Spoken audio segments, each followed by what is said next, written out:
नताशा सीधे भूमिका की क्लास में जाती है और भूमिका को ढूंढने लगती है।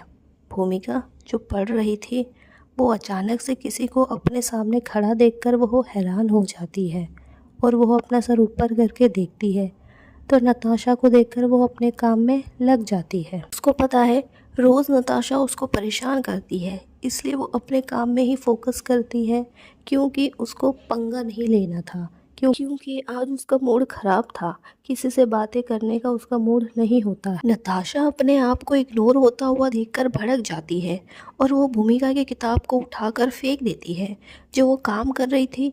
यह देखकर भूमिका को बहुत गुस्सा आता है और उसने जो गुस्सा दबा कर रखा होता है वो उसका गुस्सा निकल जाता है और वो खींचकर नताशा को थप्पड़ मार देती है। यह देखकर वहाँ खड़े सब हैरान हो जाते हैं कि किसी की हिम्मत नहीं थी कि वो नताशा से ऊंची आवाज में बातें करे और इस लड़की ने उसको थप्पड़ मार दिया। यह देखकर नताशा गुस्सा हो जाती है और वो भी हैरान हो जाती है कि इस लड़की ने उसको थप्पड़ कैसे मार दिया, वो भी सबके सामने। वो अपने गाल को पकड़कर आजू बाजू देखती है, सभी उसको हैरान होकर देख रहे होते हैं।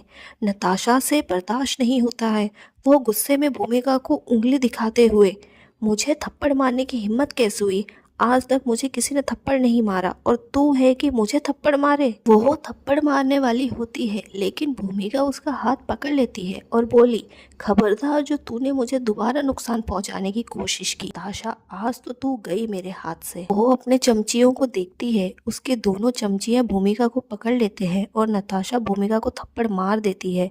यह देखकर भूमिका को काफी ज्यादा गुस्सा आता है और वो अपने आप को उससे छुड़ाने की कोशिश करती है। भूमिका की आंखों में आंसू आ गए थे क्योंकि आज तक उसके साथ ऐसा किसी ने भी नहीं किया था। भले ही वो गरीब परिवार से थी, उसने सारे कष्ट झेले लेकिन उसने अपनी कॉलेज की ज़िंदगी अच्छे से बिताने की सोची थी। लेकिन यहाँ पर भी यह लड़की उसको चैन से जीने नहीं दे रही है। उसको बहुत ज़्यादा गुस्सा आता है, वो अपने आप को छुड़ाने की कोशिश करती रहती है। उसकी क्लास का माहौल इतना ज़्यादा गर्म हो गया था कि दूसरी क्लास के स्टूडेंट्स भी उन लोगों को देख रहे थे। जब आलिया को यह खबर मिलती है वो भी गुस्सा हो जाती है और वो जल्दी से भागे भागे आती है और वहाँ का नज़ारा देखती है जहाँ पर भूमिका अपने आप को छुड़ाने की कोशिश कर रही है और नताशा की चमचियाँ उसको पकड़ रखे हैं। आलिया जाती है और नताशा को खींचकर चाटा लगाती है और उसको जोर से धक्का देती है। हाई हील्स पहनने की वजह से वो लड़खड़ा जाती है और सीधे ज़मीन पर गिर जाती है और उसका सर डेस्क पर लग जाता है जिससे वो कहराने लग जाती है। चमचिया भी नताशा को जख्मी देखकर वो भूमिका को छोड़ देते हैं और नताशा को उठाने लगते हैं। नताशा अपना नाटक शुरू कर देती है और वो ज़ोर ज़ोर से रोने लगती है। बहुत ज़्यादा दर्द हो रहा है, इस लड़की ने देखा क्या कर दिया मेरे साथ, मेरे सर से खून निकल रहा है। यह कहते हुए वो अपने सर को पकड़कर चिल्लाने लगती है। क्लास में सब यह देखकर एक दूसरे से बातें करने लगते हैं। Flashback and. वो औरत उस घर के अंदर एक आदमी को लाती है। भूमिका उस घर को बड़े ध्यान से आजू बाजू देख रही थी। वो आदमी जब भूमिका को देखता है और उसको ठीक ठाक देखकर वह उससे पूछा, बहन जी क्या आप ठीक हैं? भूमिका जब उसको हिंदी बात करता हुआ सुनती है तो हैरान हो जाती है और उसको देखने लगती है। वो पूछे, आपको हिंदी आती है? वो आदमी, नरेश, हाँ मैं शहर काम से जाता हूँ इसलिए मुझे हिंदी आती है। नरेश, अभी आप कैसे हैं? भूमिका, हाँ भैया मैं ठीक हूँ, लेकिन मैं ये कौन सी जगह आ गई हूँ और आप लोग किस भाषा में बात कर रहे हो, मुझे कुछ समझ नहीं आ रहा है। नरेश, हम जंगली भाषा बोल रहे हैं और आपको ये समझ नहीं आएगा। रास्ते में मुझे पता चला इन औरत की वजह से। वो मधु की तरफ इशारे करके बोला, इन्होंने ही आपके बारे में, आपके हालचाल के बारे में मुझे बताया। और यह जो बूढ़ी औरत आप देख रहे हैं, यह बूढ़ी औरत हमारे यहाँ के डॉक्टर कह सकते हैं। ये हमारे डॉक्टर दादी हैं जो हम सब का इलाज करते हैं। इन्होंने ही आपका इलाज किया था। आप हमें जंगलों के बीच में मिले थे, कीचड़ों में सिमटे थे, बारिश के वजह से आप कैसे आए वहाँ पर, आप हमें बता सकते हैं? और आप कहाँ रहते हैं, आपका नाम क्या है? भूमिका इतना सारा सवाल सुनकर बोली, रुको रुको, आप सांस ले लो, पहले मैं आराम से बताती हूँ।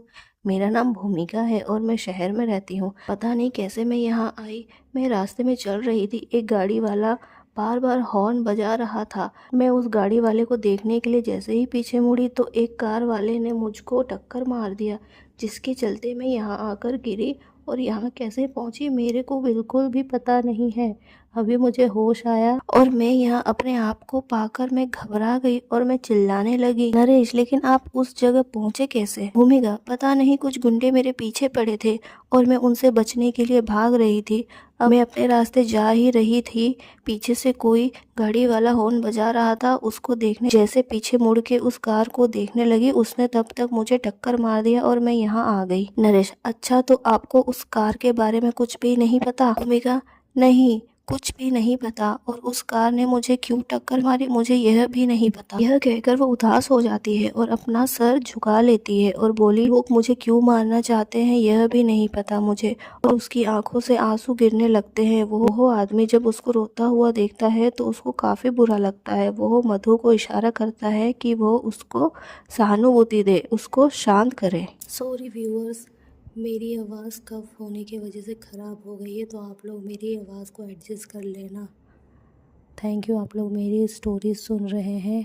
मैं आशा करती हूँ आप लोगों को मेरी स्टोरीज अच्छी लग रही होगी और मैं आपके लिए और नए नए स्टोरीज़ लेकर आऊँगी। उसके लिए आप इंतज़ार करते रहिए। धन्यवाद।